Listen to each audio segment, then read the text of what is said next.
اور بخاری مسلم میں حدیث ہے، نبی علیہ السلام نے فرمایا اللہ تعالیٰ نے ہر نبی کو ایک مقبول دعا دی تھی جو اس نے اس دنیا میں ہی کر لی، میں نے اپنی دعا چھپا کے رکھ لی ہے قیامت کے دن کے لیے، میں اس دعا کی برکت سے اپنے امتیوں کی شفاعت کروں گا اور میری شفاعت سے میرے ہر امتی کو نفع پہنچے گا سوائے اس شخص کے کہ جس نے اللہ کے ساتھ کسی قسم کا شرک کیا ہوا۔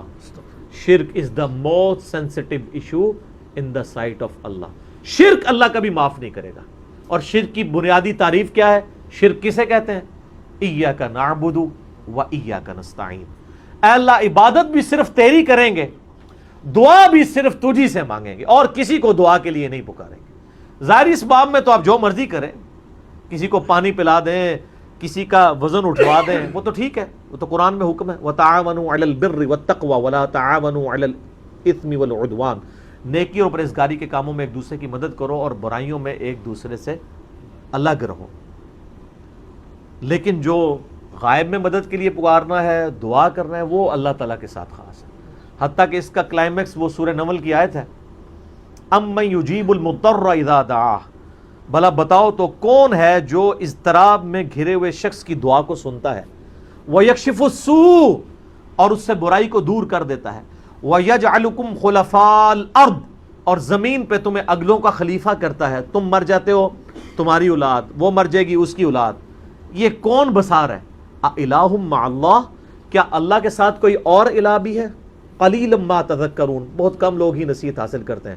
اس میں اللہ تعالیٰ فرما رہا ہے کہ بھلا بتاؤ کون ہے جو دعا سنے اور تکلیف دور کر دے؟ کیا اللہ کے ساتھ اور الہ بھی ہے جو یہ کام کر سکے؟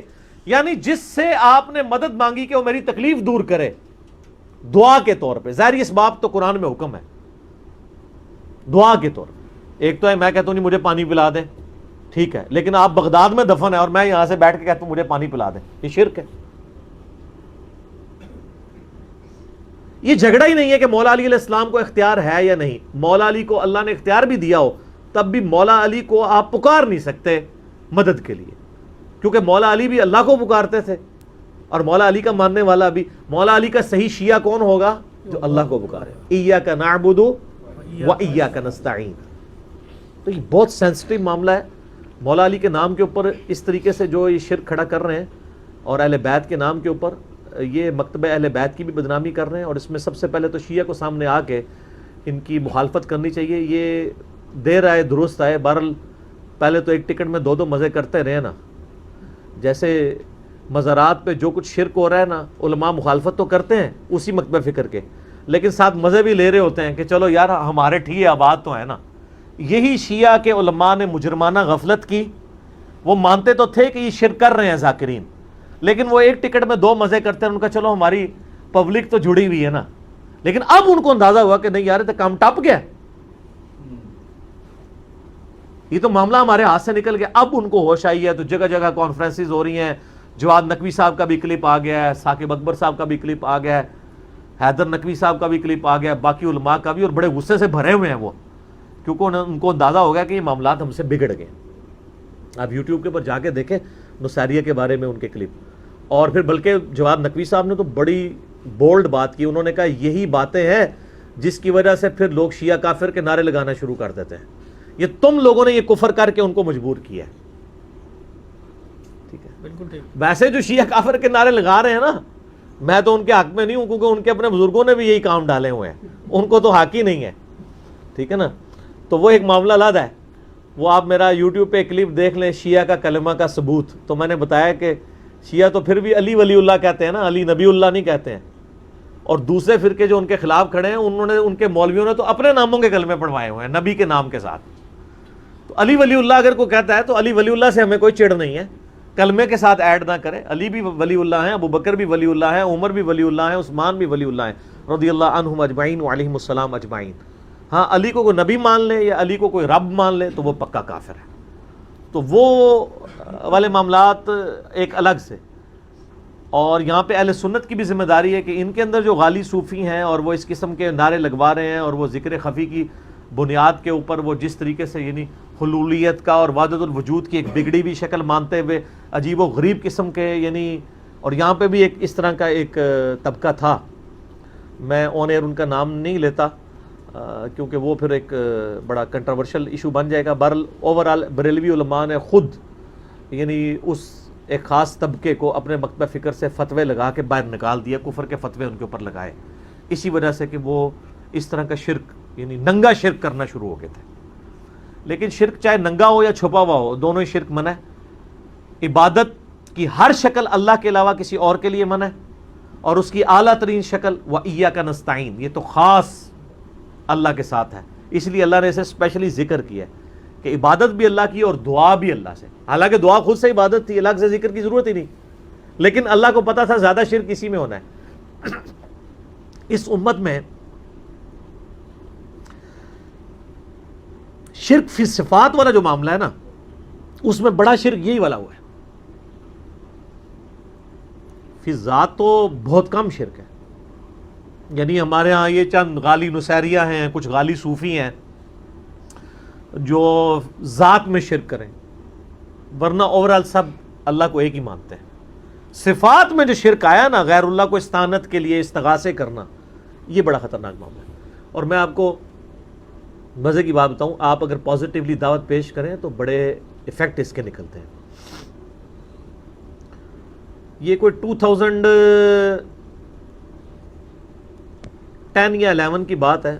میں اسلام آباد میں I-10 میں ایک اہل تشیع بھائی تھے, انہوں نے مجھے یعنی افطار کے اوپر بلایا, رمضان کا ہی مہینہ تھا. کچھ 7-8 ان کے بھائی بیٹھے ہوئے تھے, وہ خود بھی بہت بڑے عالم دین ہیں, میں نام نہیں لیتا پھر وہ ایک پرسنل بات ہو جائے گی. تو وہاں پہ بیٹھے ہوئے نا یہی استعانت کا مسئلہ چھڑ گیا. میں نے کہا یا علی مدد نہ کہیں, آپ ویسے مولا علی سے محبت کا اظہار کریں لیکن مدد کے لیے نہ پکاریں. تو وہ کہنے لگے نہیں ہم تو ان کو وسیلہ اور توسل سمجھتے ہیں, اللہ ہی کو پکارتے ہیں ہم, لیکن یا علی مدد کا مطلب آپ کو سمجھ نہیں آیا. میں نے کہا یار مجھے اردو نہیں آتی ہے, مجھے عربی نہیں آتی ہے. وہ کہتے ہیں یا علی مدد کا مطلب یہ ہوتا ہے کہ اے اللہ ہماری مدد کر علی کے وسیلے سے. میں نے کہا یہ تو نہیں ہے, اس کے لیے تو یہی جملہ بولا جائے گا جو آپ بول رہے ہیں. آپ تو ڈائریکٹ یہ الفاظ استعمال کرتے ہیں, یا اہل سنت کے ہاں لوگ یا شیخ عبد القادر جیلانی المدد کہہ رہے ہوتے ہیں, تو یہ تو منع ہے. پھر وہ خیر تھوڑا کھل کے سامنے ہے. وہ کہنے لگے دیکھیں نہیں قرآن میں بھی تو آیا نا وَاسْتَعِينُوا بِالصَّبْرِ وَالصَّلَاةِ, صبر اور نماز کے ذریعے مدد چاہو. میں نے کہا آگے بھی پڑھو نا ان اللہ مع الصابرین. تو میں نے کہا اس کا مطلب کیا ہے؟ کہتے ہیں دیکھیں نہیں صبر اور نماز بھی تو غیر اللہ ہے.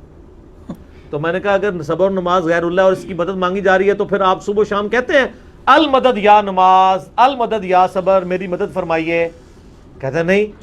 تو میں نے کہا کیا مطلب ہوا اس کا؟ پھر کہتا ہے اس کا مطلب ہے آپ نماز پڑھو تو اللہ کی مدد آ جائے گی. میں نے کہا ہاں یہی مطلب ہے نا, تو مولا علی کی سنت پہ چلو, مولا علی کے طریقے کے اوپر چلو تو اللہ کی مدد آ جائے گی. مولا علی کو تو نہ پکارو. کوئی کہتا ہے المدد یا نماز, المدد یا صبر. اچھا پھر کہتے ہیں جی ہاں یہ تو بات سمجھ آ گئی, بتائیں ممانعت کہاں ہے؟ پھر میں نے سورہ نمل کی وہ آیت پڑھی, امن یجیب المضطر اذا دعاہ ویکشف السوء ویجعلکم خلفاء الارض االہ مع اللہ قلیلا ما تذکرون. میں نے کہا اس آیت میں واضح آیا ہے کہ جو اللہ کے علاوہ کسی اور کو دعا کے لیے پکارنا سمجھتا ہے نا, وہ اسے خدا بنائے ہوئے ہے, معبود بنائے ہوئے ہے.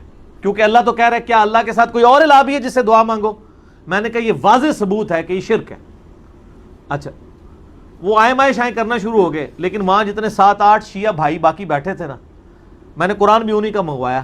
میں نے کہا جی مجھے بتائیں. انہوں نے کہا نہیں جی انجینئر صاحب آپ کی بات بالکل صحیح ہے, جو دلائل ہے نا وہ یہی, قرآن کی آیت تو یہی بتاتی ہے. تو الحمدللہ کئی لوگ دعوت قبول کر لیتے ہیں. اگر کوئی ہٹ دھرمی پہ اتر ہے تو اس کا تو کوئی علاج نہیں, ہم تو صرف بات پہنچا سکتے ہیں. باقی میں نے محنت کر کے ایک لیکچر بھی ریکارڈ کروا دیا ہے, مسئلہ نمبر 3 دعا صرف اللہ ہی سے. میری زندگی کے بہترین لیکچرز میں سے وہ ہزاروں لوگوں کی عقیدہ توحید کی اصلاح کا سبب بنا ہے, جس میں میں نے اپنا یہ ریسرچ پیپر نمبر 3 دعا صرف اللہ ہی سے, اس کو میں نے باقاعدہ اس میں پڑھایا ہے پورے ریسرچ پیپر کو. 8 پیجز پہ سارے شیطانی وسوسے جو عقیدہ استعانت کے حوالے سے یہ پیش کرتے ہیں میں نے سب کے سب کور کیے ہیں. پچھلے دنوں میرا ایک کلپ اپلوڈ ہوا ہے یا رسول اللہ انظر حالنا پہ صحیح عقیدہ, وہ بھی آپ دیکھ سکتے ہیں. دعا صرف اللہ ہی سے مسئلہ نمبر 3 دیکھیں, اور اسی کی ایکسٹینشن ہے مسئلہ نمبر 43 وسیلہ اور توسل کے صحیح احکام و مسائل. تو انشاءاللہ تعالی عقیدہ توحید کے حوالے سے آپ کی اصلاح ہو جائے گی انشاءاللہ.